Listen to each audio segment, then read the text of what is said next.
السلام عليكم ورحمة الله وبركاته. هلو هلو على أحلى متابعين في الدنيا كلها. وحشتوني قوي يا حبايب قلبي إيمي. يلا بينا نصلي على الرسول ونكتب أكتر ذكر بتحبوه في التعليقات عشان لما غيرك يردده يتكتب في ميزان حسناتك. لا إله إلا أنت سبحانك إني كنت من الظالمين. وعاوزة أقولك كلمتين. اوعى تكون لسه ما بتصليش. اوعى يعدي يوم عليك وانت ربنا لو عندك حق ربنا هو الصلاة. ربنا بيكرمنا وبيرزقنا حتى لو ما صليناش، حتى لو ما قدمناش الفرض. صدقني احنا اللي محتاجين الصلاة مش ربنا ابدا. وافتكر دايما ان الدنيا دار عمل والآخرة هي دار الجزاء. أرجوك ما تأثرش في دار العمل عشان دار الجزاء تلاقي حاجة تتجازى عليها. املى حصالة الآخرة، استغفر ربنا كتير، صلي على الرسول كتير. أقلها خالص ما تضيعش فرضك أبدا. فرضك وصلواتك دي أغلى ما تملكها، وهي أطهر حاجة بتطلع من الأرض للسماء. ربنا يهدينا جميعا ويثبتنا لحد آخر يوم في عمرنا.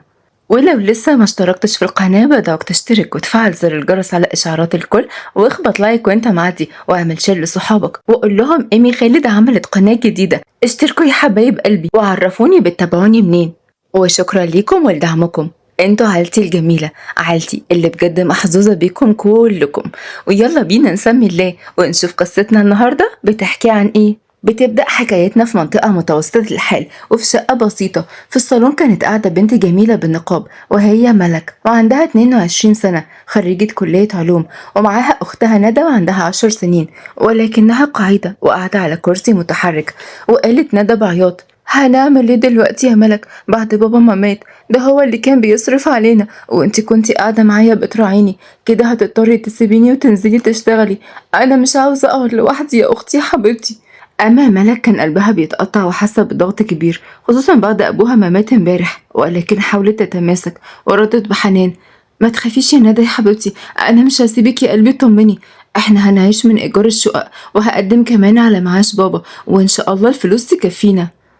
لا، انتي بتضحكي عليا ولا على نفسك؟ انا لوحدي بصرف مبلغ كبير جدا على جلسات العلاج الطبيعي. خلاص انا مش هروح بعد كده. ندى مفيش الكلام ده يا حبيبتي، انتي هتكملي علاجك وباذن الله هتخفي وتبقي زي الفل وهتمشي على رجليكي.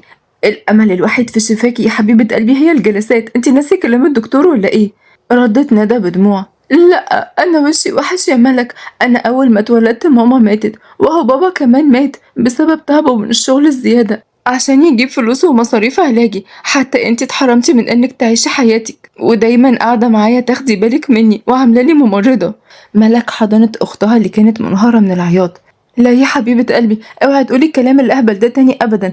انتي بنتي مش أختي يا ندى، وأنا بحبك قوي وروحي فداكي والله. في الوقت دوت سعيد عم البنات فتح الشقة بالمفتاح اللي معاه، وكان معاه شاب طويل وعريض لابس بدلة شيك، وهو سالم الأنصاري، أكبر زعيم مافيا في البلد. أما ساعتها اتخضت ونزلت النقاب على وشها على طول. وكان سعيد بيقول بترحيب: اتفضل يا سالم بيه، البيت بيتك، اتفرج براحتك وقول لي رأيك ايه. ده البيت زاد شرف والله بخطوتك العزيزة دي. أما ملك جالها ذهول وقامت وقفت وحمدت ربنا إنها كانت معلقة النقاب، وقالت بصدمة: في إيه يا عمي؟ مين ده؟ وإزاي تفتح علينا كده وتدخل من غير استئذان؟ البيت ليه حرمته، وبعدين أنت معاك مفتاح شقتنا ليه بقى إن شاء الله؟ جرى ايه يا بت انت نسيتي نفسك ولا ايه؟ ده بيتي، ادخل واخرج زي ما انا عاوز. يعني ايه بيتك؟ ده بيتي انا واختي، وارثنا من ابونا الله يرحمه. لا يا حبيبتي، هو انا ما قلتلكيش مش ابوكي تنزلي عن البيت؟ اصله كان سالف مني فلوس بالهبل عشان علاج الست اختك المشلولة، وانا اخدت البيت قصاد الفلوس. ندى دموعها نزلت بحزن. اما ملك ردت بصدمة: ما تجيبش سيرة اختي على لسانك، وبعدين فلوس بالهبل ايه؟ هو كله على بعضه 20,000 جنيه، عاوز تاخدهم قصاد البيت بأكتر من 3 مليون جنيه؟ ده كلام ناس عاقلين ولا ايه؟ رد سالم بقوة: وبعدين بقى في وجع الدماغ ده، هو انت لسه تتناقش معاها؟ انجز وخلص يلا وامضي العقد، انا هشتري البيت ده كله خلاص وههده وابني مكانه مصنع. وتعصبت ملك: حضرتك مين اصلا؟ وبيت ايه اللي هتشتريه؟ ده بيتي انا، وغير كده في سكان كتير بعقود، ازاي هتمشيهم يعني؟ وبعدين العقود اللي مع عمي دي اكيد مزورة. رد سالم ببرود: لا مش مزورة، ابوك اللي راجل مغفل وسلم دقنه لاخوه اللي نهبه وهيرمي بنات اخوه في الشارع، اما السكان ما تهتميش انا هرميهم معاكي. ردت ملاك بدموع: انتم ايه وحوش؟ قلوبكم دي ايه؟ حجارة؟ ازاي تعملوا كده؟ وانت يا عمي هترمينا؟ هترمي لحمك في الشارع؟ والله انت لو تجيبي لي فلوس انت والمشلولة اللي وراكي دي كنت بعتكم كمان، بس انتم للأسف مالكمش أي سعر. رد سالم بمكر. ليه؟ أكيد ليهم سعر، أنا عندي عرض. ايه رأيك تيجي تشتغلي عندي خدامة في البيت؟ على الأقل ما تترميش انت واختك في الشارع. ردت ندى بعيط وهي على كرسيها. اختي ايه اللي تشتغل عندك خدامة؟ انت مجنون؟ دي معاها بكالوريوس علوم، دي دكتورة. سعيد عيونه وسعت بصدمة من كلام ندى وجرأتها على سالم اللي عيونه بقت حمرة جدا والغضب بيغلي جواه. قرب من ندى وفي ثانية زقها وقعت بالكرسي وملك جريت عليها وهي بتقول بعياط. ندى، ندى حبيبتي، انت كويسة؟ انت ازاي تعمل كده في اختي؟ حرام عليك، حرام عليك. ورد سعيد برعب وهو مرعوب من سالم. حقك عليا يا سالم باشا، دي عيالة صغيرة متفهمش حاجة وعقلها خفيف، أرجوك اهدى. ورد سالم بغضب. أنا بقى هعرف أربيهم، محدش يقدر يتجرأ على سالم الأنصاري، وخلاص البنتين دول بقوا بتوعي أنا. ندى وملك كانوا بيعيطوا على آخرهم في حضن بعض وبيرتجفوا من الرعب، وخصوصا بعد ما سالم طلع موبايله ورن على رجالته واتكلم بغضب.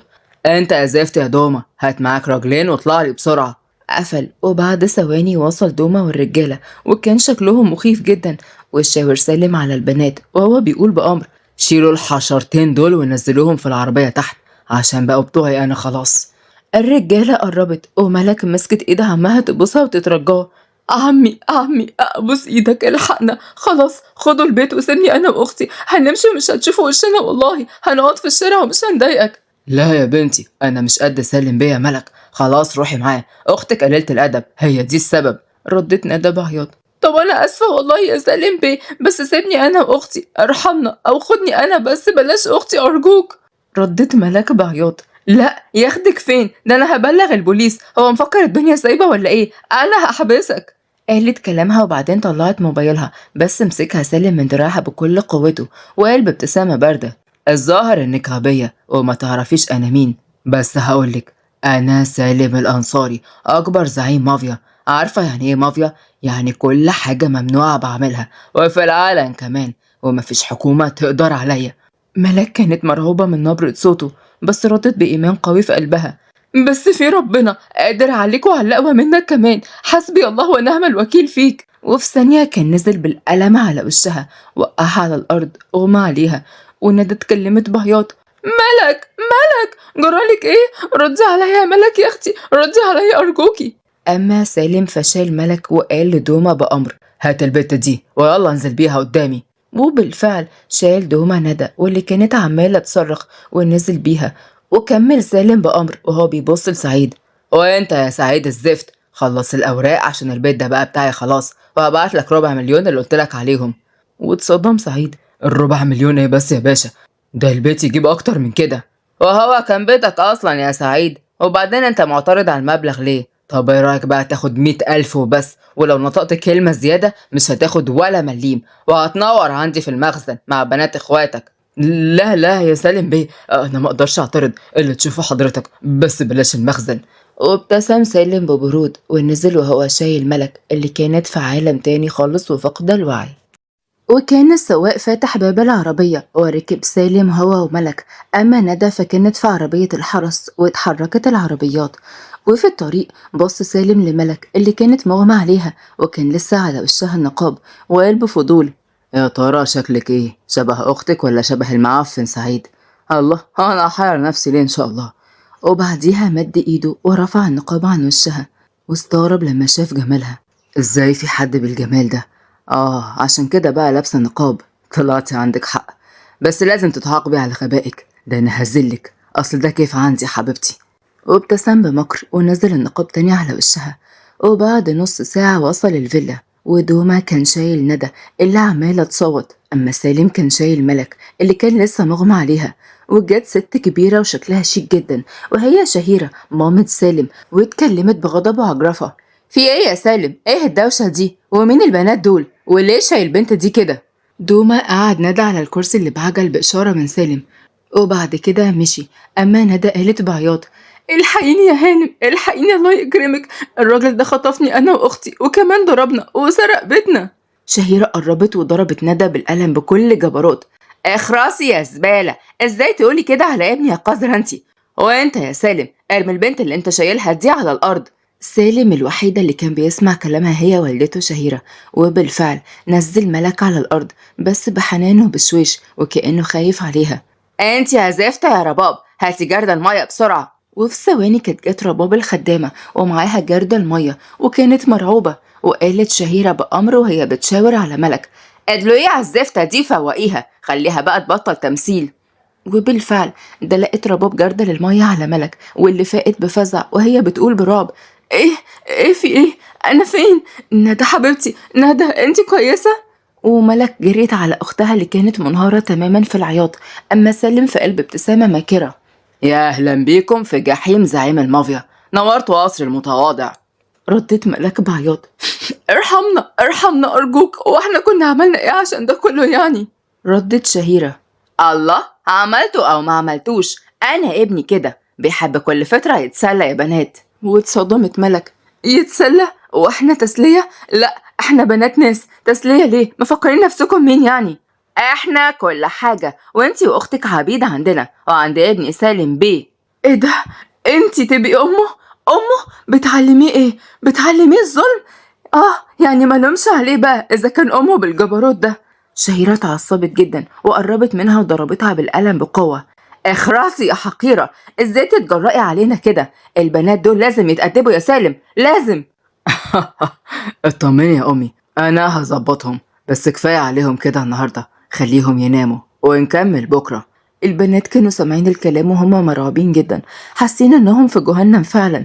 اما سالم فبص للرباب اللي كان صعبان عليها البنات جدا وقال بأمر: انت يا زفت يا رباب، خدي الكلبتين دول ونيميهم في أوضة من أوض المخزن، فاهمة؟ حاضر يا سعادة الباشا، حاضر. ومشيت رباب وهي بتهز راسها برعب، أخدت البنتين معاها، وملك كانت بتزق كرسي أختها، ووصلوا أوضة ضلمة وكئيبة جدا ومفيش فيها سرير حتى، وكلها كراكيب وحشرات وعنكبوت.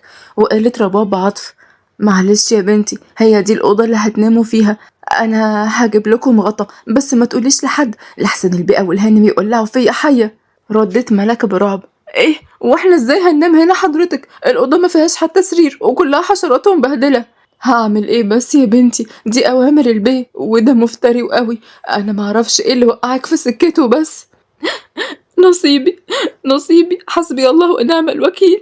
لا مش النصيب، ده طمع عمي الجبروت وجبروت الراجل اللي بره ده، حسبي الله ونعم الوكيل، أشوف فيهم يوم. بس يا حبيبتي لحد يسمعك، نصيحة مني، خليكي هنا ماشية جنب الحيط وقولي نعم وحاضر عشان ما تتبهدليش بس معاهم، دول ما يعرفوش الرحمة ولا يعرفوا ربنا.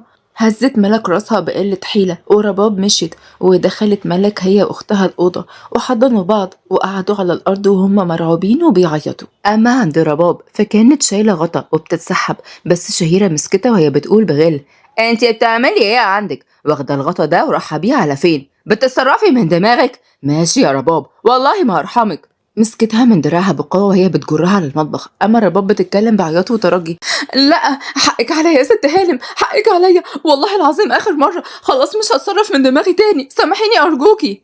الكلام ده كان الأول يا حبيبتي، قبل ما تقصي أوامري، أنا ما يتعصاش أوامري، لا أنا ولا ابني.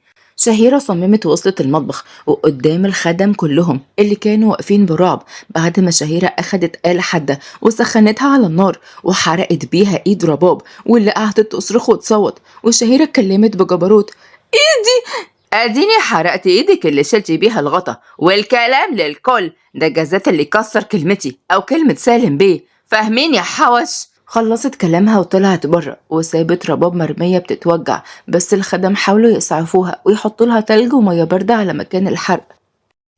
أما عند سالم في أوضته كان بيغير هدومه وكان عاري الصدر. شهيرة دخلت وهي بتقول بغضب: انت ايه حكايتك يا سالم؟ هو انت غاوي فقر زي ابوك ولا ايه؟ مش كفاية اللي عملوا فينا واتجوز واحدة عليا فقيرة جربانة كده سرقت فلوسنا، ولولايا انا كان زماننا بنشحت.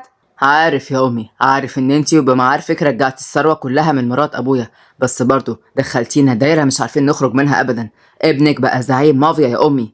اعمل ايه يعني؟ هو ده كان شرطهم عشان يرجعوا ثروتي، لازم اشتغل معاهم لان الست شيك ومحدش هيشك فيا، ولما انت كبرت بقى سلمتك كل حاجة وانا برضو بساعدك، وبعدين احنا بقينا اسياد الكل يا سالم. قال سالم ببرود. وعشان احنا اسياد يا شهيرة هانم مرضتش اسيب البنتين دول بعد ما قالوا ادبهم عليا انا. قلت لازم اعرفهم مقامهم عشان هبتي. خلاص ارتحتي كده؟ ايوه ارتحت يا ابني، ربيهم وانا معاك يا حبيبي. ويلا بقى ريح شوية اسيبك ترتاح. خرجت شهيرة اما سالم فهمس لنفسه بضياع. انت يا بابا اللي ضيعتنا، بسببك انا بقيت كده وانت مت وارتحت وسبتني انا في القرف ده كله. ابتسم بسخرية وبعديها اترمى على السرير ونام بعد قلق كتير وتفكير. وتاني يوم الصبح في أوضة ملك وندى كانوا نايمين في حضن بعض وبيترعشوا من البرد. كانوا نايمين على الأرض من غير حتى غطا، وهي كان مرفوع عن وشها النقاب. ودخل سالم عليهم في الوقت ده وتاه في جمال ملك، بس سيطر على نفسه ودلق جردل المية ساقعة جدا عليهم هما الاتنين، وهو بيقول بسخرية: يلا يا حلوة منك ليها، انتوا هتقضوا اليوم نوم ولا ايه؟ لا انا ما بحبش الكسل. البنات صحيوا بفزع وملك نزلت نقابها بسرعة وهي مقررة انها هتعمل بنصيحة رباب، وقالت بخوف واحترام: احنا اسفين جدا. حاضر انا صحيت اهو وتحت امر حضرتك، قولي عاوز ايه وانا هعملهولك. سالم استغرب ان اول حاجة عملتها انها نزلت نقابها يعني. ده ايه الادب والاحترام ده كله؟ لا عجبتيني. اصل انا بصراحة بقدر الادب جدا، بس انتي مش لوحدك اللي هتشتغلي واختك كمان. لا أرجوك بلاش أختي، ربنا يكرمك. أنا هو هعمل كل حاجة، بس أختي ما تقدرش عشان رجليها. ارحمها أرجوك، أنا مكانها. أبوس إيدك يا سالم بيه. سالم وهو بيسمعها كانت في حاجة بتتحرك جواه واتضايق جدا من دموعها، بس رد بكل غرور: خلاص يا زفت انتي، كفاية دراما بقى، يلا غوري على المطبخ. ومشي سالم وملك قالت لأختها بحنان: ندى يا حبيبتي خليكي انتي هنا واسمعي الكلام وما ترديش على أي حد، خليني أشوف هنقدر نخرج من هنا ازاي بس. حاضر يا ملك، بس خدي بالك من نفسك يا حبيبتي. حضنتها ملك جدا وعدلتها على الكرسي بتاعها وقعدتها عليه، وخرجت وراحت على المطبخ اللي كان مليان خدم. وهي أول ما شافت رباب قربت منها، ولكن رباب اتكلمت بفزع: ابعدي عني، مالكيش دعوة بيا خالص، انت فاهمة ولا لأ؟ واتصدمت ملك: ليه بس يا ست رباب، هو أنا كنت عملتلك حاجة؟ ردت رباب بدموع: شوفي الست شهيرة عملت فيا ايه بسببك، عشان كنت هجيب لكم بطانية. ومدت ايديها وظهر جرح دراعها، وملك دموعها نزلت جدا واترعبت اكتر وقالت بعياط: حقك عليا انا، والله حقك عليا، خلاص خلاص انا اسفة، مش هقرب منك تاني. وبالفعل ملك بعدت عنها تماما وبدأت تجهز معاهم الفطار في صمت، ورصوا الأكل على السفرة وسالم وشهيرة قاعدين، وملك حطت آخر طبق ولسه كانت هتمشي، شهيرة وقفتها بقوة: استني يا بنت انتي، خدي الطبق ده وحطيه على الأرض. ملك استغربت بس نفذت وحطت الطبق على الأرض، والشهيرة ابتسمت بشر وقالت بجبروت: وطي بقى وكلي من الطبق اللي على الأرض ده، كلي زي الكلاب يا كلبة من غير ما تستخدمي ايدك حتى. ملك عيونها وسعت بصدمة وقالت بذهول: ايه اللي حضرتك بتقولي ده؟ اللي انتي بتقوليه ده بجد؟ اكيد بتهزري يا هانم صح؟ لا مستحيل تكون قصدك الكلام ده فعلا. وانا ههزر معاكي ليه ان شاء الله يا كلبة انتي؟ يلا نفذي الأوامر، بلاش رغي كتير. لا مش هنفذ الأوامر، انت ست مريضة، مكانك مستشفى المجانين، يمكن يقدروا يعالجوا الغل اللي جواكي ده. شهيرة دمها فار وتعصبت جدا وكانت لسه هتمسك ملك، بس سالم سبقها ومسك ملك من دراعها بغضب وهو بيقول لأمه: سيبيها لي أنا يا أمي، أنا هعرف أربيها كويس وهدفعها التمن غالي قوي. ارتاحي انت يا حبيبتي، ما تعكريش دمك عشان كلبة زي دي. أما ملك حست برعب شديد وجسمها كله بدأ يرتجف، ما بقتش عارفة تعمل ايه، دموعها نازلة بانهيار. خلص كلامه واتحرك وهو بيجر ملك معاه اللي كانت بتحاول تقاومه وتزق فيه وبتتكلم بعياط: سيبني سيبني حرام عليك، سيبني بقى ربنا ينتقم منكم، انتوا ايه ما بتخافوش ربنا؟ سيبني سيبني بقى يا أخي حرام عليك. أما سالم وصل بيها على أوضته ورماها على السرير وهو بيتكلم بغضب: أنا شكلي كده اتسهلت معاكي قوي، بس أنا بقى هدفعك التمن غالي، شرفك يا حلوة، ده لو لسه موجود أصلا، خليني بقى أتأكد بنفسي. وفي ثواني خلع عنها الحجاب والنقاب وكان لسه هيشق فستانها، بس هي لمته بسرعة وبعدت عنه وزقته وهي بتقول بعياطه وبتقاومه: لا يا سالم بيه، لا يا سالم بيه، اتقي الله، ابوس ايديك، اتقي الله فيا، افتكر ان في ربنا، انا هشتكيك لربنا، والله هشتكيك ليه وهجيب لي حقي منك، والله هيجيب لي حقي منك. سالم في لحظة قلبه اترعش وحس بخوف، اتلجم ومعرفش يتكلم. ومين ما يخافش من ربنا سبحانه وتعالى. وقف وبعد عنها بغضب. اتنيلي انزلي وتلتزمي بشغلك طول النهار، ما تقعديش ثانية واحدة على حالك، صوتك ده ما اسمعهوش تانية زفتة، فاهمة ولا لأ؟ هزت ملك راسها ولبست حجابها ونقابها وعدلت هدومها وجريت من قدامه وهي بتحمد ربنا إن هي لسه زي ما هي. أما سالم فكان جواه رهبة كبيرة جدا ورعب، أول مرة حد يقوله هشتكيك لرب العالمين. وعدت الأيام وشهيرة وسالم بيتفننوا في تهذيب ملك بالشغل في البيت. وفي يوم بالليل دخلت ملك أوضتها لأختها ندى ورفعت النقاب وكان باين عليها الإرهاق. قالت ندى بحزن انتي خستي قوي يا ملك من كتر الشغل، انتي مش بتقعدي ثانية واحدة، تعالي نهرب من هنا يا حبيبتي، حرام كل اللي بيحصل لك ده. ردت ملك بحزن حاولت اشوف والله يا ندى اي طريقة للهروب بس مستحيل، القصر كله حرس ومش هنعرف نهرب خالص، هيمسكونا، هنعمل ايه بقى؟ ما عندناش اي حل غير الدعاء وان شاء الله باذن الله ربنا معانا. في الوقت دوت دخل سالم وهي نزلت النقاب بسرعة. أما سالم بصلها بسخرية. يا دي النقاب ده، ما أنا شفتك خلاص يا بنتي، إيه لازمته بقى لابسة ليه؟ وليه عاوزة تفهميني إن أنت محترمة؟ والشويتين دول؟ لا أنا مش مقتنعة بالشغل البلدي ده. لا أنا مش بعمل شغل بلدي ولا حاجة، أنت بتشوفني غصبا عني مش بإرادتي أبدا، يعني أنت اللي هتشيل الذنب ده قدام ربنا مش أنا. واتعصب سالم. طب يلا روحي حضريه العشاء وطلعي على اوضتي فوق بسرعة، مش عاوز تأخير يا زفت انتي. قال كلامه وسابهم وخرج. وبعد ربع ساعة كانت ملك داخلة أوضته ومعاها صينية عليها أكل، بس اتكسفت جدا لما دخلت وشافته من غير القميص. أما هو حس بكسوفها وعجبه قوي الموضوع ده واتكلم بمكر. ايه عجبتك يا حلوة؟ صراحة أنا عذرك، كل الستات بيجننوا عليا. حطت ملك الصينية بخوف وقالت وهي بتحاول تغض بصرها عنه. ينفع حضرتك أنزل ولا حضرتك عاوز أي خدمات تانية مني يا سالم بيه؟ في الوقت دوت دخلت شهيرة ولما شافت المنظر ده ابنها من غير قميص وملك كانت واقفة قدامها دمها فر واتعصبت جدا وبدأت تنزل عليها بالضرب وهي بتقول بغل. بتعملي ايه مع ابني يا واطية انتي؟ عاوزة تضحكي عليه زي ما ابوه ضحكت عليه واحدة رخيصة زي كده؟ بس انا مش هسمح لك بده كله الا ابني، الا ابني، فاهمة ولا لا؟ وكانت بدأت تمد ايديها ولكن سالم قام ودافع عن ملك واخدها ورا ظهره. ايه يا ماما اهدي، مفيش اي حاجه من اللي انت بتعمليها دي هي كتر خيرها مطلعه لي الاكل زي ما انا قايل لها. وردت شهيره بجنون. لا محدش هياخدك مني، سامع ولا لا؟ مش هتروح مني زي ما ابوك ما راح، لا كله لا انت يا سالم، انت ملكي انا، فاهم ولا لا؟ وملك في اللحظه دي كانت عماله تعيط بكل حرقه. اما سالم كان بيبص لها بهدوء. اهدي اهدي ما تخافيش انت في حمايتي والله. وفي اللحظة دي بعد ما أمه زعقت أغمى عليها وهو اترعب جدا على أمه، حتى ملك خافت عليها لأنها وقعت من طولها مفاجأة وهي دايما كانت القوية الصلبة قدامهم. وبعد ربع ساعة وصل الدكتور كشف على شهيرة وكانت ملك واقفة بتعدل نقابها بتوتر. وسالم قال بقلق لأول مرة. قولي أمي مالها يا دكتور؟ وإيه سبب الإغماء ده؟ أكيد من العصبية صح؟ وتوتر الدكتور. هو لازم ننقلها المستشفى عشان نعمل أشعة ونتأكد. أنا هطلب الإسعاف، لسه التشخيص هيبان هناك. تمام يا دكتور، أعمل كل اللازم وأنا معاك. وبالفعل الدكتور طلب الإسعاف. أما سالم كان شكله تايه جدا ومتوتر، أول مرة يشوف أمه اللي هي مصدر الأمان والقوة بتنهار بالشكل ده. وجات الأسعاف وأخدوا شهيرة وسالم ركب معاها وكمان ملك ركبت معاه وهو استسلم وسابها معاه وما قالهاش أي حاجة. وبعد ساعتين في المستشفى كان سالم واقف في الممر بتاع المستشفى والدكتور قرب منه وقال بأسف. للأسف يا سالم بيه، شهيرة هانم عندها الكانسر ومنتشر في الجسم كله ولازم تبدأ علاج كيماوي فورا. ايه انت بتقول ايه؟ امي انا عندها سرطان؟ ازاي الكلام ده؟ دي عمرها ما اشتكت من اي حاجة. والله يا سالم بيه ده اللي موجود في التشخيص والتحاليل اللي قدام مني وكمان الأشعة مبيناه واضح جدا.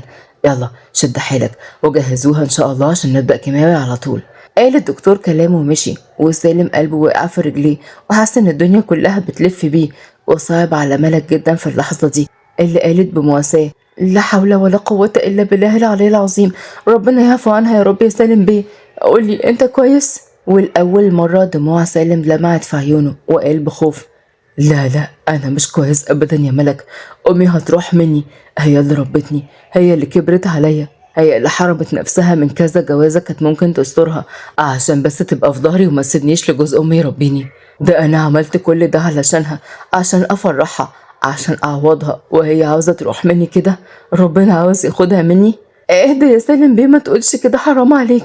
ادعي لها ربنا يشفيها، ربنا كبير قوي. لا يا ملك لا، ربنا عمره ما هيتقبل دعوتي ابدا. ربنا عمل كده عشان ينتقم مني انا وامي، لان احنا غلطنا كتير وظلمنا ناس كتير. لا لا طبعا، ما تقولش كده ابدا، ربنا رحيم جدا بعباده. ربنا عمره ما ينتقم من حد ابدا. ده اختبار بس عشان تقرب منه، عشان تمشي في الطريق المستقيم وتسيب الطريق ده، طريق الظلم وطريق الجبروت اللي انت فيه. ربنا عايز يقولك ان كل قوي في الأقوى منه. ارجع لربنا يا سالم بيه، وان شاء الله ربنا يعافيها. تعالى بس دلوقتي ندخل لشهيرة هانم، لازم تكون قوي وتدعمها، هي دلوقتي ضعيفة وده اكتر وقت هي محتاجاك فيه. هز راسه بطاعة زي الأطفال، وكان مستغرب جدا براءتها، وازاي في عز الضعف اللي هي فيه وهي مجرد خدامة مش أكتر، وبتتهان وبتتبهدل كل يوم، عندها طاقة وقوة إنها تقف جنبه وتقوله كلام يصبره. دخل أوضة مامته اللي كانت قاعدة مذهولة جدا، وقالت بصدمة: أنا جالي كانسر يا سالم، خلاص هموت، هروح لربنا. لا، أنا لسه مش مستعدة أبدا يا سالم، أنا خايفة أقابل ربنا أوي يا ابني. وبدأت دموعها تنزل بقهرة. أما ملك كانت حاسة قد إيه قيمة الأم، وعارفة إن الأم نعمة كبيرة جدا، عشان كده نسيت كل اللي شهيرة عملته أو تغاضت عنه، وقربت منها وقالت بحنان: ما تخافيش يا شهيرة هانم، انت ان شاء الله هتخفي وتبقي زي الفل. وبعدين ربنا بيحبك، هو بس بيبتليكي عشان تقولي يا رب، عشان ترجعي له. ما تخافيش من ربنا ابدا. لا مش بيحبني، انا محدش بيحبني، جوزي نفسه ما حبنيش، جاب لي حالة نفسية لما فضل الشغال عليا، وسابني انا وابنه مش لاقيين اللقمة، دخلني في حالة جبروت. انا عمري ما كنت كده يا بنتي، شفتي اللي انا كنت بعمله فيكي؟ انا عمري ما كنت كده، انا كنت انسانة طيبة، كنت انسانة مسالمة وعاوزة اعيش. منه لله، حسبي الله ونعم الوكيل فيه، حسبي الله ونعم الوكيل من قلبي. خلى مني انسانة جبروت، خلى مني انسانة شريرة، قلة تقديره ليا خلتني ادوس بعد كده على كل خلق اللي الاضعف مني، خلاني عايزه اموت كل الشغالات، عايزه اموت كل اللي اقل مني، مخليني حتى قافله على ابني بالقفل، حتى مش سامحاله يحب ويتجوز، عاوزاه ليا انا وبس. خلاص اتجسدت شخصيه جوزي في ابني، بقت حاسه ان هو ليا انا وبس، مش عاوزاه يحب ولا يتعرف على اي حد، حتى لو اقل منه، حتى لو اعلى منه، مش عاوزه اي حد يخطفه مني. أنا افتريت كتير أوي يا بنتي، وأولهم افتريت على ابني اللي من لحمي ودمي، عملت زي الدبة اللي قتلت صاحبها. محدش بيحبني، ولا عمر حد هيحبني في الدنيا دي أبدا، رد سالم بدموع. لا لا يا أمي، بس أنا حبيتك أوي يا أمي، أرجوكي اجمدي كده عشان خاطري، أنا دنيتك وأنتي دنيتي، مش أنتي على طول بتقولي كده؟ هزت شهيرة راسها بدموع على حالها اللي اتبدل من حال لحال فجأة جدا، وبصت لملك وهي بتقول برجاء: هو انت ينفع تسامحيني يا ملك؟ يمكن عقابي يقل شوية يا بنتي، يمكن ربنا يرحمني. ومع توسلاتها ملك حضنتها جدا وعيطت: انا مسامحاكي والله، ربنا يشفيكي ويعفو عنك يا رب يا شهيرة هانم. اما شهيرة عيطت اكتر واكتر وهي بتفتكر ظلمها، وعرفت ان ربنا عمل كده عشان ياخد حق كل الناس اللي اتظلمت.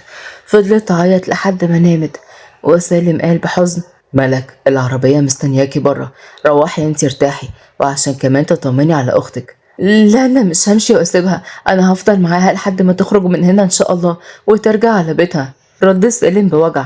امي مش هترجع خلاص يا ملك، المرض ده هو النهاية، لما اشوف نهايتي انا كمان هتبقى ايه؟ اصل انا افتريت جدا وظلمت ناس كتير. لا، باب التوبة لسه مفتوح لك يا سالم بيه، مهما عملت من غلط توب واستغفر على طول، وربنا هيرضى عنك ان شاء الله. ولو تقدر ترد المظالم، كل شخص ظلمته تحاول تسترضيه وتعوضه، صدقني ربنا ساعتها هيعفو عنك. ومن دلوقتي قوم يلا ابدأ وتوضى وصلي. اصلي؟ اصلي ازاي؟ ده انا حتى معرفش ولا بعرف اتوضى ازاي، ولا بعرف اصلي، ولا عمري ركعتها، ولا حافظ اي سورة اصلي بيها اصلا. تخيلي ان انا اصلا مش حافظ الفاتحة حتى. مش مشكلة، قوم معايا وانا هعلمك، يلا قوم واتغلب على شيطانك ده، هو اللي عامل يوسوس لك، اول ما تتوضى هتهزمه ان شاء الله. وبالفعل سالم الكلام أثر فيه جدا، وقام معاها دخل حمام الأوضة وهي علمته ازاي يتوضى، وكان بينفذ كل حركة بالحرف، وخرجت وفردت سجادة الصلاة اللي كانت في الأوضة. بص أنا دلوقتي هعلمك، أنا هبدأ وأنت قول ورايا، وعامل زي بالظبط قلدني في أي حركة بعملها. هز راسه، وأول ما ملك قالت الله أكبر وبدأت قراءة الفاتحة، سالم كان بيقرأ وراها وكان بيبكي، حاسس إن هو بيتغسل وإن وزنه خف كتير أول ما سجد. واتكلم بدموع في السجود، واتكلم بدموع أول ما فاق من السجود: يا رب سامحني يا رب، وسامح أمي، واشفيها يا رب العالمين. أنت الغفور الرحيم، انعم عليا برحمتك. أنا عارف إن أنا مستاهلش، بس طمعان في كرمك والله يا رب. وفضل يعيط ويدعي كتير، وملاك عيطت جامد هي كمان. وبعد ما خلص صلاة قعد على الكنبة ونام زي الأطفال، لأول مرة ينام براحة كده بعد ما شال من على كتافه هم كتير من الذنوب. أما ملك همست لنفسها: سبحان الله، ما دايم إلا وجه الله. الإنسان مننا ضعيف جدا، مهما قوي شوية مرض يخلوه أضعف خلق الله كده. ربنا يشفي كل مريض يا رب، رحمتك يا رب.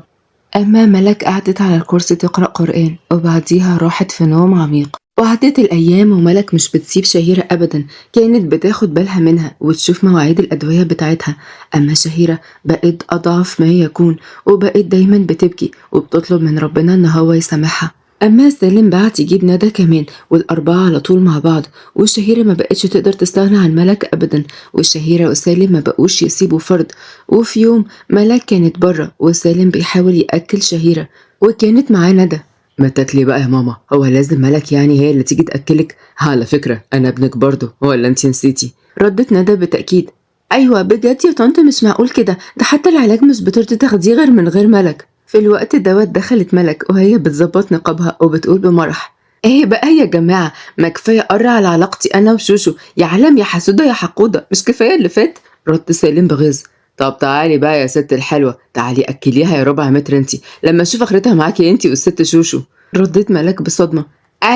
أنا ربع متر؟ بقى كده؟ على فكرة أنا مش قصيرة، أنت اللي طويل وشبه عمود النور. بقى كده؟ طب حاسبي بقى لكهربك يا شبر ونص انتي. والكل ضحك على مناقرتهم، وسالم كان قلبه بيدق جدا. كل يوم مشاعره كانت بتزيد أكتر لملك، كان بيأنب نفسه على كل حاجة عملها واحترمها زيادة لما شاف طيبتها وتسامحها، واحترمها زيادة لما افتكر قد ايه حاول وحاول معاها وهي كانت متمسكة بنفسها وبمبادئها. وكمان بدأ يعجب جدا بطيبة قلبها وتسامحها. وبعد ربع ساعة دخل الدكتور وهو بيقول: ها يا ندى، جاهزة يا بطلة للعملية؟ عاوزك تبقي شجاعة بقى وما تخافيش. ندى وملك اتصدموا وبصوا لبعض، وملك قالت بذهول: ندى مين بس يا دكتور اللي هتعمل عملية؟ أكيد حضرتك غلطان، احنا هنا عشان شهيرة هانم. رد سالم بابتسامة: لا مش غلطان، ندى هتعمل العملية، في دكتور كبير جاي من ألمانيا، أنا بعتله عشان يعمل لها العملية بتاعت رجليها، وإن شاء الله تنجح وندى تمشي على رجليها من تاني. ندى ما كانتش مصدقة نفسها ودموعها نزلت من الفرحة. أما شهيرة قالت بحنان: دي أقل حاجة يا بنات نقدر نوفي بيها جزء من اللي انتوا عملتوه معانا يا ملك. بجد يا شهيرة هانم، يعني ندى هتعمل العملية وهشوفها واقفة على رجليها من تاني وتجري وتلعب؟ أنا مش مصدقة، أنا حاسة إن كل ده حلم. سالم قلبه كان بيتقطع جدا وكان نفسه ياخدها لحضنه، بس قاوم وقال بحنان: أيوة يا ملك، إن شاء الله ندى هتخاف وتقرفنا، شكلها أصلا كده مش هتبطل حركة وفرق. الكل ابتسم وبدأوا يجهزوا لها العملية وعملوها، وملك كانت مرعوبة جدا، وسالم كل شوية عمال يطمنها هو وشهيرة لحد ما خرج الدكتور من العمليات. واتكلم الدكتور بلغة عربية مكسرة لأنه كان دكتور أجنبي: اطمنوا يا جماعة، العملية نجحت، محتاجة بس علاج طبيعي بسيط وهتمشي وهتجري كمان. الحمد لله على السلامة، بعد إذنكم. قال كلامه ومشي. أم ملك قالت بكل سعادة: انت سمعت يا سالم؟ ندى عملت العملية خلاص، عمليتها نجحت. انا مش عارفة اقولك ايه، والله انا مش هقدر اوفيك جميلك ده ابدا. جميل ايه بس يا ملك؟ امال انا اقول ايه على اللي انت عملتيه معايا انا وامي؟ ده انت انقذتينا من وحل كنا غرقانين فيه يا بنتي. ما تقولش كده يا سالم بيه، انا ما عملتش اي حاجة، انت اللي جواك الخير كتير، بس كان حواليك شوية ناس وحشين، ما كنتش عارف قد ايه انت كويس من جواك. ربنا اراد انه يخلي الخير اللي جواك ينتصر. بس انتي السبب، انتي اللي وجهتيني. اوعي تبعدي عني يا ملك، مش عاوز ارجع تاني للي انا كنت فيه. اطمني يا سالم، انا عمري ما هسيبك ابدا، وانت كمان مش هترجع، انت انسان قوي بايمانك وربنا معاك هيقويك اكتر، ما تخافش. انا برضو عاوز اعتذر لك على كل اللي فات، ارجوكي تسامحينا، اعتبرينا كنا مرضى نفسيين، ما كناش لاقيين اللي يوجهنا والله. ارجوكي تسامحيني ارجوكي. بص يا سالم، أنا لحد وقت قريب كنت فعلا شايلة منك أوي أنت ووالدتك، بس بعد والدتك اللي حصل لها دوت أنا سامحتها. وبعد ما أنت حاولت تسترضيني وتعمله العملية لأختي، فبجد والله أنا خلاص مش شايلة في قلبي أي حاجة. أنا حاسة فعلا إن انتوا ناس تانية غير اللي أنا كنت بتعامل معاهم الأول. ابتسم سالم بكل راحة وهي اتكسفت جدا، وبعدين خرجت ندى وراحت على أوضة عادية. وعدت الأيام وندى بتعمل علاج طبيعي وبقت كويسة جدا وبتمشي على رجليها، حتى شهيرة حالتها بتتحسن. وفي يوم في المستشفى في أوضة شهيرة كانت هي وسالم وندى وملك بالنقاب شوية، ودخل دومة وواحد كمان من رجالة سالم ومعاهم مأذون. وقال سالم باستغراب: في ايه يا دومة؟ انت ايه اللي جابك ومين اللي معاك ده؟ ردت شهيرة بحزم: أنا اللي بعت لدومة، وعلى ما أظن كده إن واضح إن اللي معاه ده مأذون. طب وانت عاوزاهم في ايه يا امي؟ ما تفهميني. بصت شهيرة الملك وهي بتقول برجاء: ملك يا حبيبتي، انا عاوزاكي تتجوزي سالم ابني عشان خاطري، مش عاوزة اسيبه في الدنيا دي لوحده. انا خلاص ما عادش قدامي اي وقت، وعارفة ان انا عاجلا ام اجلا هسيبه.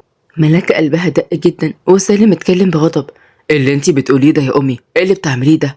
لا لا لا، كده ما ينفعش، وقفي اللي بيحصل ده بعد اذنك. ردت شهيرة بعياط: بس دي أمنيتي الوحيدة يا ابني، أبوس إيديك يا ملك، وافقي وحياة أغلى حاجة عندك. سالم خلاص اتغير والله، وأنا اللي كنت السبب في اللي هو كان فيه، وأنت شاهدة على التغيير ده، واتغير بسببك أنت يا بنتي. ملك اتأثرت جدا لأنها هي عارفة يعني إيه أم، ومحبتش تكسر قلب الأم اللي قدامها. قالت بدموع: لا ما تقوليش كده يا طنط، ربنا يديكي طولة العمر. أنا موافقة، يلا يا شيخ ابدأ اكتب لو سمحت. سالم كان مستغرب وما كانش عارف يتصرف ازاي. هو بيحب ملك، بس ما كانش عاوز يتجوزها بالطريقة دي، اكيد هي متجوزاه شفقة، بس الامتثال لرغبة والدته. وبعد ثواني بدأ الشيخ وكتب الكتاب، وبعد ما خلص: بارك الله لكما وبارك عليكما وجمع بينكما في خير. وأخيرا ملك بقت مرات سالم الأنصاري، ومشي المأذون ورجالة سالم وندى وشهيرة باركوا جدا لملك، بس سالم أخدها من إيديها ومشي بيها بره الأوضة ودخل أوضة فاضية في المستشفى وهو بيتكلم بضيق: انت وافقتي ليه؟ ازاي توافقي تتجوزي واحد شفقة عشان خاطر امه ترجتك؟ ايه بتضحي بنفسك للدرجة دي؟ ملك رفعت نقابها في اللحظة دي وهي بتبصله بعشق خلى قلبه يدق بجنون. أنا عملت اللي قلبي قالي عليه يا سالم، عمري ما هتجوز حد شفقة أبدا. واتصدم سالم: تقصدي ايه يا ملك؟ عاوزة تقولي إن انتي بتحبيني؟ معقولة الملاك هيحب زعيم المافيا؟ لا، أنا ما حبيتش زعيم المافيا، أنا حبيت سالم اللي ساب كل حاجة وتاب، واللي رمى كل حاجة ورا ظهره وخلاص رجع لربنا. أنا حبيت سالم الأنصاري وبس بدون أي مقدمات. وسالم الأنصاري حتى زعيم المافيا زمان بكل جبروته وقوته وقعوا في غرامك انتي من أول نظرة يا أجمل ملاك في الدنيا. خلص كلامه وضمها لقلبه وأخيرا حس إن هو عايش وكأن ربنا قبل توبته. وعدت الأيام وحالة شهيرة للأسف بتسوء أكتر وأكتر، وفي يوم تعبت جدا والدكتور خرج من الأوضة وسليم كان واقف هو وملك اللي قالت بلهفة: خير يا دكتور، ماما شهيرة بقت كويسة صح؟ قول إنها بقت كويسة. رد الدكتور بحزن: البقاء لله، ادعوا لها بالرحمة يا جماعة. ملك عيطت جدا وسالم أخدها في حضنه وهو بيقول بدموع: إنا لله وإنا إليه راجعون، الله يرحمك يا أمي ويغفر لك ويسامحك يا رب. ودخل سالم الأوضة ودع أمه ودموعها نازلة في صمت، حاول إن هو يصبر ملك اللي كانت منهارة جدا، وخلص الإجراءات ودفن أمه. وفي المقابر كان واقف هو وملك اللي اتكلمت بعياط: يا رب يا رب ارحمها برحمتك يا رب، واجعل تعبها شفيع ليها، بص لها بعين رحمتك يا رب، وأنا عن نفسي مسامحاها والله العظيم مسامحاها. أما سالم كان واقف بيبكي بدموع وهو بيقرأ لأمه الفاتحة. وبعد شوية: يلا يا ملك عشان ترتاحي يا حبيبتي، انت تعبتي جدا الفترة اللي فاتت. ملك هزت راسها ومشيت معاه وهو قلبه بيتقطع على والدته. رجعوا القصر وناموا من كتر التعب. وتاني يوم الصبح صحيوا على زعيق جاي من تحت. لبست ملك النقاب ونزلت مع سالم واتفاجئت بعمها سعيد اللي اتكلم بجنون: انا عاوز فلوس يا سالم، انا عليا شيكات وهتحبس، البوليس ورايا، هات فلوس ابوس ايدك، قولي له يا ملك، قولي له يديني فلوس، انا عرفت انكم اتجوزتوا. ردت ملك بمرارة: دي ما كانتش فلوسك من الأول يا عمي، دي فلوسي أنا وأختي، فلوس اليتامى، ويا ويله اللي أكل حقوق اليتامى. ورد سالم: أنا ما بقاش عندي حاجة أديها لك يا سعيد، أنا اتنزلت عن كل حاجة، حتى القصر ده همشي منه دلوقتي، خلاص أنا عاوز أنضف. بجد يا سالم أنت عملت كده؟ أنا بحبك قوي، ما تعرفش أنت كبرت في نظري قد إيه بعد ما سبت كل ده، لأنه من مال حرام. ابتسم سالم بحب، وفي الوقت دوت البوليس اقتحم القصر وقبضوا على سعيد اللي قعد يصرخ. أما هما بصوا عليه وهي بصت على عمها بكل أسف. ده جزات اللي ياكل حق اليتامى يا عمي، يا ويله من ربنا. حتى لو استمتعت بشوية فلوس لوقت قصير، بس صدقني ربنا ما بينساش أبدا، وخصوصا اليتيم. وبعد شوية ملك وسالم وندى سابوا القصر ونقلوا شقة صغيرة، وسالم اشتغل في ورشة ميكانيكا، وحياتهم بقت سعيدة جدا بالحلال. وعدت الأيام والشهور، وفي يوم رجع من الشغل وكان كله متشحم، وقال لملك بضيق مصطنع: عاجبك منظري كده وانا كل هباب؟ فين ايام البيضة الاستنيه والروايح اللي تجيب اخر الشارع والساعات الماركات واسطول العربيات اللي كان عندي؟ طب صدق بقى ان انت كده عندي احلى بكتير واجمل مليون مرة يا سيد الرجالة، يلي سبت كل حاجة عشان تعيشني انا والنونو اللي في بطني بالحلال. خلصت كلامها وهي بتحسس على بطنها، وسلم قال بمفاجأة: نعم نونو، انت حامل يا ملك؟ انا هبقى بجد منك. انت عندك نونو هيربطنا ببعض اكتر يا ملاكي. ملك هزت راسها بسعادة وكسوف، اما هو حضنها جدا وقعد يلف بيها. وعلى الغدا كان قاعد سالم وندى وملك اللي قالت بالضيق: بقى كده يا ملك عمالة تضربي العيال في المدرسة؟ حرام عليكي والله العظيم، المديرة كل شوية تشتكي منك ومش عارفة اقول لها ايه، وشي منها بقى في الارض يا بت من عمايلك. وضحك سالم جدا. شفتي، انا نظرتي ما تخيبش. من اول ما شفت البت دي وانا عارف انها قويه ومفتريه وجواها سفاحه كده، ما كانش بس مبين الطيبه غير الكرسي. الله لا يعيدها ايام. وردت ندى بغيظ: الله، ما هما اللي بيضايقوني، وبعدين انا بضرب على خفيف كده، هما العيال فستك ما بيستحملوش. الله، مش باخد حقي يا بنتي ولا ايه؟ ردت ملاك بغيظ: على فكرة يا ندى، انت لازم تحسني اخلاقك دي شوية، خلاص انت كبرتي وهتبقي خالة، يعني لازم تبقى قدوة. ايه ده؟ بجد؟ انت حامل؟ بسم الله ما شاء الله. يلا يلا جيبيه بسرعة عشان العب معاه واقعد براحتي يا ملك، انا مش لاقي حاجة تسليني وانا زهقانة بقى وعاوزة حاجة تسليني. رد سالم: نعم يا روح ماما، تقعدي ده ايه؟ طب على الله تيجي جنب ابني، والله العظيم لا هخلص حق زمايلك في المدرسة منك يا سكة العبيطة انتي. ملك ضحكت جدا، وسالم وندى ما بطلوش مناقرة. وعدى 9 شهور، وفي المقابر كانت واقفة ملك بالنقاب وسالم جنبها وشايل لفة فيها المولود، وهو بيقول بحزن: شفتي يا أمي شهيرة الصغيرة شبهك ازاي يا حبيبتي؟ وكأن ربنا بيطبطب على قلبي بيها. ملك أصرت أول ما تخرج من المستشفى نجيلك علشان تشوفيها. ردت ملك بحنان: زمانها شايفانا فرحانة بيها يا حبيبي، وفرحانة بيك انت كمان يا أجمل وأعظم أب وزوج في الدنيا كلها. هي لو فرحانة بحد يبقى أكيد فرحانة بيكي انت يا ملك، يا أجمل حاجة حصلت في دنيتي، أنا اتغيرت على إيدك. ابتسمت ملك وقرأوا الفاتحة، وبعديها مشيوا.